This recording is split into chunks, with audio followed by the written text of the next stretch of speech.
Hello everyone, আসসালামু আলাইকুম। আজকে আমি আপনাদেরকে বানিয়ে দেখাবো সিপি স্টাইলের চিকেন বলের রেসিপি। আশা করছি রেসিপিটি আপনাদের ভালো লাগবে। যদি রেসিপিটি আপনাদের ভালো লাগে তাহলে একটা লাইক দিয়ে সাবস্ক্রাইব করে আমার পাশে থাকবেন আরও নতুন নতুন ভিডিও পাওয়ার জন্য। এখন আমি শুরু করি। এখানে আমি 1.5 কাপ চিকেন নিয়ে নিলাম হাড় ছাড়া। কাঁচামরিচ কুচিয়ে রেখেছি, তা দিয়ে দিলাম। কালো গোলমরিচের গুঁড়া দিলাম আধা চামচ। স্বাদ মতো লবণ দিলাম 1 চামচ। আদা রসুন বাটা দিয়ে দিলাম। 1 টেবিল চামচ ময়দা দিয়ে দিলাম। 1 চামচ সয়া সস দিলাম। 1 টেবিল চামচ টমেটো সস দিয়ে দিলাম। এখন এই সবগুলা উপকরণই আমি ব্লেন্ডারে ব্লেন্ড করে নিব। এখন এই চিকেনের টুকরাগুলা আমি একটা ব্লেন্ডারের জারে দিয়ে দিলাম। চিকেনগুলা দেওয়ার পর আমি এর মধ্যে 4 টুকরা পাউরুটি ছিঁড়ে দিব। যেহেতু পাউরুটি আমার ছোটো ছিল ওই কারণে আমি 4 টুকরা দিলাম, আর বড় থাকলে 2 টুকরা দিলেই চলবে। আমার সবগুলা পাউরুটি দেওয়া হয়ে গেছে। এখন ব্লেন্ডারে আমি ব্লেন্ড করে নিব। এখন আমি ব্লেন্ডারে ব্লেন্ড করে কিমা করে নিলাম। কিমাটা আমার তৈরি হয়ে গেছে। এখন একটা প্লেটে আমি ঢেলে নিব। প্লেটে আমি কিমাটা ঢেলে নিলাম। এখন এই কিমার থেকে অল্প অল্প করে নিয়ে আমি বল বানিয়ে নিব। ওই কারণে আমি 2 হাতে তেল মেখে নিলাম। তেল মেখে নিলে হাতে লেগে যাবে না,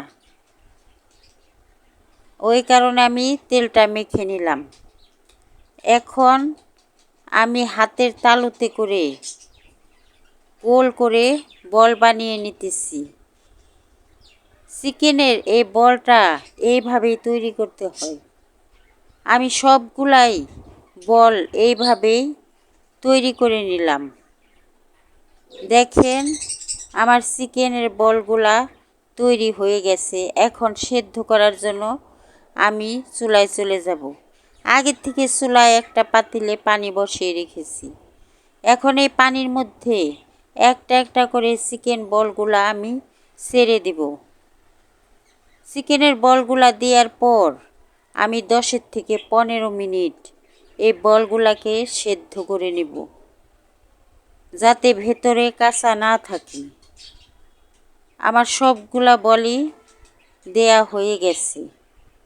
এখন আমি বলগুলাকে ভালো করে সেদ্ধ করে নিতেছি। একটু পরে নাড়িয়ে দিতে হবে, তা না হলে নিচে লেগে যাবে। আমার বলগুলা সেদ্ধ হয়ে গেছে। এখন আমি পানির থেকে চিকেন বলগুলা তুলে নেব। আমি চিকেন বলগুলা পানির থেকে তুলে নিতেছি।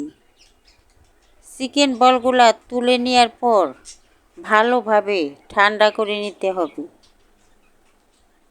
আমার চিকেন বলগুলা তোলা প্রায় শেষ।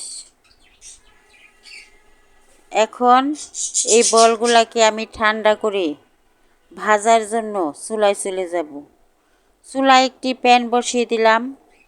প্যানে আমি পরিমাণ মতো তেল দিয়ে দিলাম। তেলটা আপনারা কমও দিতে পারেন, আবার বেশিও দিতে পারেন। আমি পরিমাণ মতো তেল দিয়ে দিলাম। এখন চিকেন বলগুলা আমি তেলের মধ্যে দিয়ে দিলাম। এখন চুলার জালটা মিডিয়ামে রেখে ভেজে নিতে হবে। একটু পর পরই নেড়ে দিতে হবে, তা না হলে এক সাইড পুড়ে যাবে, আরেক সাইড কাঁচা থাকবে।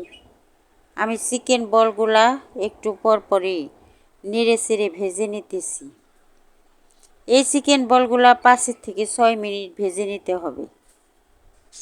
আমি চিকেন বলগুলা একটু পর পর নেড়ে দিতেছি। চিকেন বলগুলা আমার প্রায় ভাজা হয়ে গেছে। এখন এই বলগুলাকে আমি তেলের থেকে তুলে নেব। দেখেন বলগুলার কালার কতটা সুন্দর হয়েছে।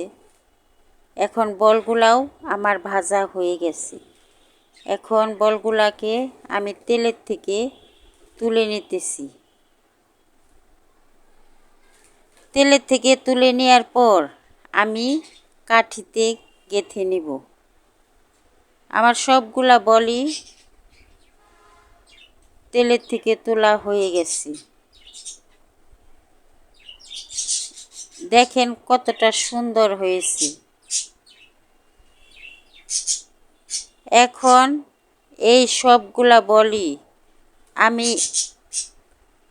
কাঠির মধ্যে গেঁথে নিব। একটা করে বল উঠিয়ে উঠিয়ে কাঠির মধ্যে আমি গেঁথে নিতেছি। যদি আমার রেসিপিগুলো আপনাদের ভালোই লাগে তাহলে আমাকে সাপোর্ট করবেন। আমি বলগুলাকে কাঠির মধ্যে গেঁথে নিলাম। 3টা কাঠিতে আমি বলগুলাকে গেঁথে সুন্দরভাবে সাজিয়ে নিলাম। যদি আমার রেসিপিটি আপনাদের ভালো লাগে তাহলে একটা লাইক দিয়ে সাবস্ক্রাইব করে আমার পাশে থাকবেন। ধন্যবাদ সবাইকে।